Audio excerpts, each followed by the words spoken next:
Good morning, or more so, good afternoon. I'm not a morning person. It is 1 p.m. here. I don't know why I said good morning, but hey, it looks like a beautiful day outside, but the temps just dropped, and I'm like, oh shit, it's a little bit cold. So it's like 50 degrees or so here right now. I'm like, oh my God, not today.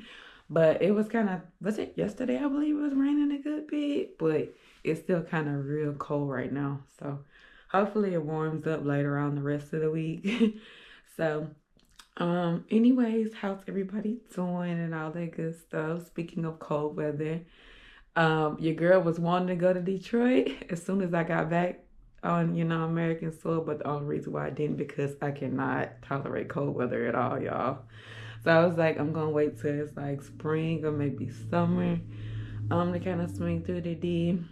And also, what's crazy, speaking of Detroit, I see everyone pretty much talking about these two insane, horrific child abuse cases. While one is not necessarily child abuse, but the other ones are just absolutely horrible, where three children were found in horrible, inhumane conditions for years, while their mom just went about and just lived her best life. Kelli Marie Bryant is what her name is. And when you look on social media posts of the mom, she looks well kept. She has her nails done, her hair done. She making like all types of like crazy posts, playing with like various guys and stuff on social media. And to see how well kept she had herself while knowing that you left your three children in a home of 4 feet piles of trash and feces, to where they were terrified to even go outside, for like years since 2020.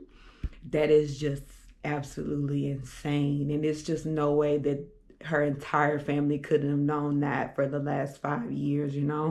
So every so often, they said approximately about once a month, she'll go and drop off food to the home to the oldest son, but she had no contact with her youngest two daughters throughout that entire duration of that period that she left her children in the home for years. So she would only have contact with the son when she would leave food for like once a month, and then disappear throughout that time period. So I also just wonder, meaning that since the oldest son, for example, is 15 years old, meaning that they've been left alone for like 5 years, meaning around the age of 10 to 11.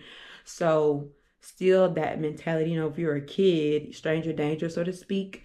I wonder if they also had any like mental conditions as well, or due to so much abuse and the fear that they had that their mom, as to why, even though the oldest was like 15 and endured this for 5+ years, still throughout that entire period, they didn't like run, or maybe try to run and, get help from another neighbor or just somebody, because again, the mom was MIA for like days on end. She would only drop by just to drop off food. And it got to a point where she just was dropping off straps of food for the kids, just a loaf of bread that would last them 3 or 4 days, which is just horrible.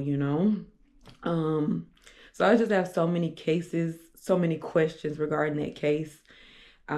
Kudos to the judge I saw, who gave her a $250 million bond, which I'm pretty sure that she will not be able to make, because she pretty much is a threat to the community and any other child that's out there. The fact that you can do that to your own kids, like, how do you sleep at night knowing that you're well kept, well good, in a clean environment too, throughout that 5-year period, and leave your kids in just horrible conditions like that is just insane to me.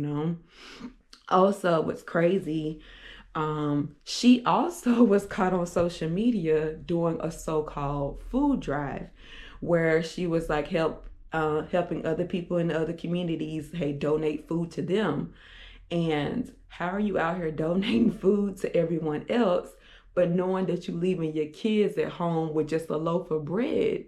So this is the thing with like horrific people like that. They know how to portray that good reputation to the public, where everyone is oblivious to the type of person that they really are behind closed doors or when they're at home.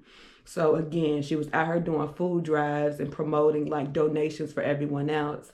And allegedly, her father also was a pastor.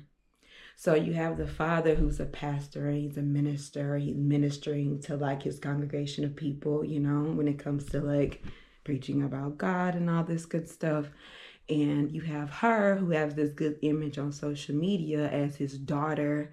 So despite that image, or like the role that they have, that being the father supposedly being a pastor, and then her out here doing food drives for like the community, meanwhile their own kids are at home just struggling or left in this deplorable conditions. So we'll see what will happen with that case.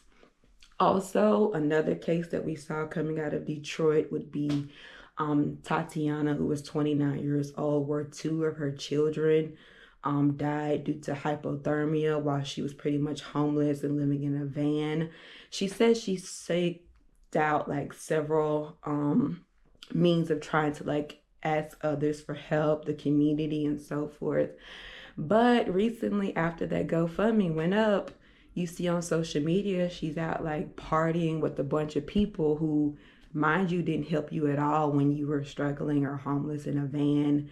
And your 2 children unfortunately died. While one child initially, they rushed to the hospital, and then they got a phone call that the other child was also unresponsive. So 2 of her children died in the van due to hypothermia.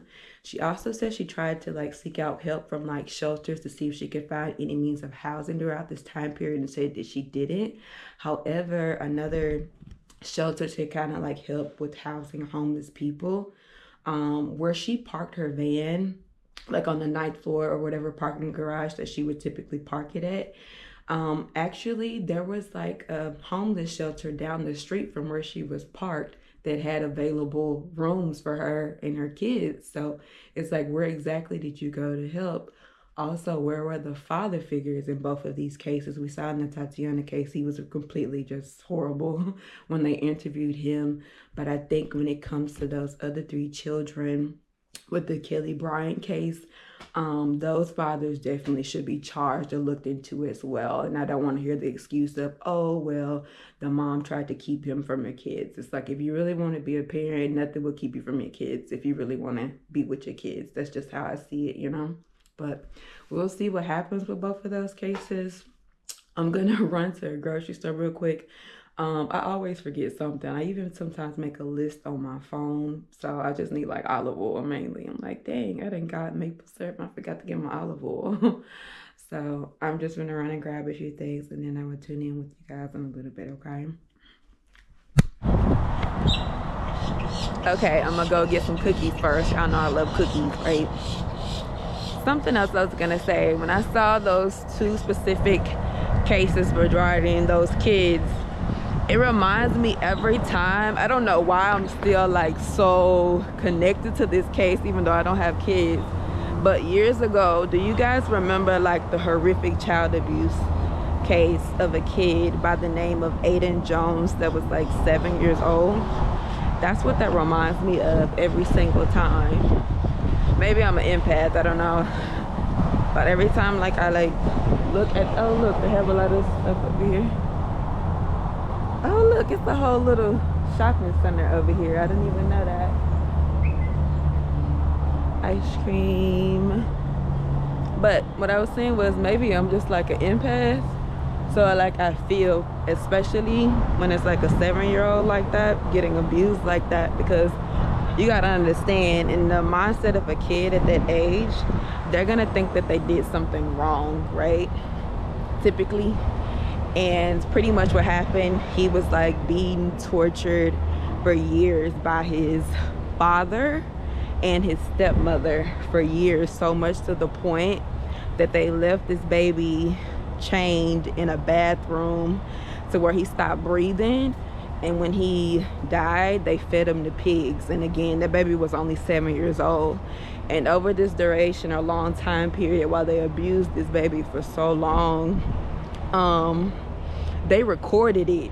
Like, you got to be a real sick, sadistic motherfucker to record something like that. You doing something like that for so long to a child. So they recorded and took photos of all the abuse that they continued to do to this kid over this extended period of time. And again, this was at the hands of his own father and his stepmother who did this to him, right? They literally recorded it. You heard the kid like begging sometimes, just for like water, something as simple as water, and they just sit right there and record them just begging as if it was a joke, or is that like they got like amusement out of doing that to that kid, you know? So everybody felt that kid in that case, from his parents to his family members to CPS workers, when throughout this time period when he kept telling, when they would do welfare checks and stuff like that. Oh, and the mom was completely MIA during all of this. So when they would try to pretty much do like welfare checks and stuff like that regarding the kid kept voicing that they pretty much suffered some form of abuse, but they ignored him despite the kid like repeatedly telling people regarding like CPS and whatever that he was getting abused at home for years. But again, nothing was done about it until it was far too late. And again, when the kid died, they fed him to pigs. So yeah, it reminds me of that case, which is just, every time I like look at it or just see like hear him cry, it's like I try not to cry, and that was years ago. So but yeah, people say they want to be a parent or this, that, and the third, but sometimes just because you got kids, that don't mean you a mother or a father figure. And I'm very grateful that the people that raised me were nothing like that. You get what I'm saying? So, and every time in cases like that, why is it people don't want to help until it's like far too late? Like till it's way too late. Like, can we please stop doing that? So we'll see what happens regarding the case regarding the mom with the 2 kids that died due to hypothermia, and then the case where this other mother left her 3 kids like that for years in Detroit. So anyways, let me pay attention, y'all. I'm just walking around here and looking for this cookie place.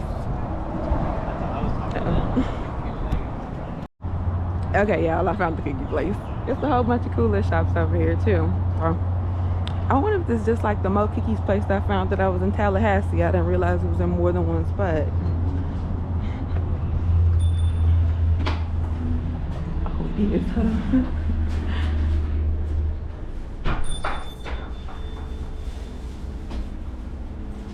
Hello. How are you? I'm good. How are you? Good. Okay, give me a second. I know I probably want a standard 4-pack cookies. Okay. Can I? Standard cookies or these cookies right here? Okay. That's okay for you? Yeah. Okay. Okay, let's do 2 red velvet 2 red velvet and 2 chocolate chip. Okay, I got my cookies. Look, I showed y'all the donuts last time, so they got cookies too. That's real good and nice and fresh. Okay, okay. So you can just hold on, y'all know I'm clumsy. I'm gonna drop them. We got 2 red velvet and then 2 chocolate chip, and they're nice, hot, and they are fresh. I know they're too hot right now. I would like this gum, y'all. I would take a bite right now, but they real. Hold on, I probably can. Let me see. Oh. I'm good too. Okay. It's so good. Okay, I'm gonna tune in with y'all in just a second. I still need to go get my olive oil from like Walmart or Publix, and then talk to you guys in a little bit. Okay. Okay, this should be quick. I got my olive oil and this eternal water that I usually always get. Should I get 2? Yeah, I can go ahead and get 2.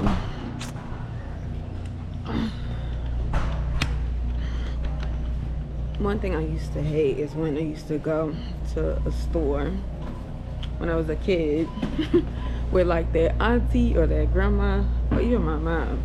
Like, she used to stay in there for like hours. We used to be like, what are they doing? We used to end up just playing games on our phones or sitting in the car, go outside and play hide and go seek, and they'll still be in there shopping. So usually when I run to the store, I literally get only what I need and then usually get right out. so I'm not in here like all day long. Let's see what else. It's pasta. Yeah, I really need some more of my lotion. I can't find it. So,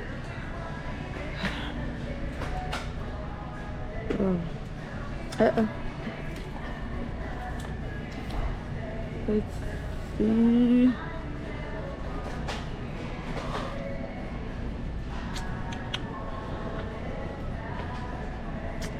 Dang, they don't have any of the Nivea that I get while I'm in SA all the time. That's the only one that I usually can use.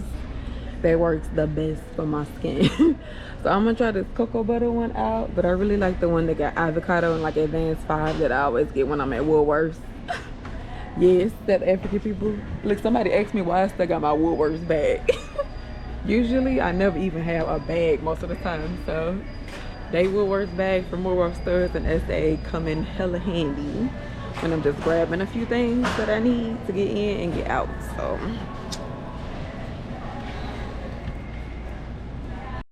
Okay, I'm just not getting back to my place.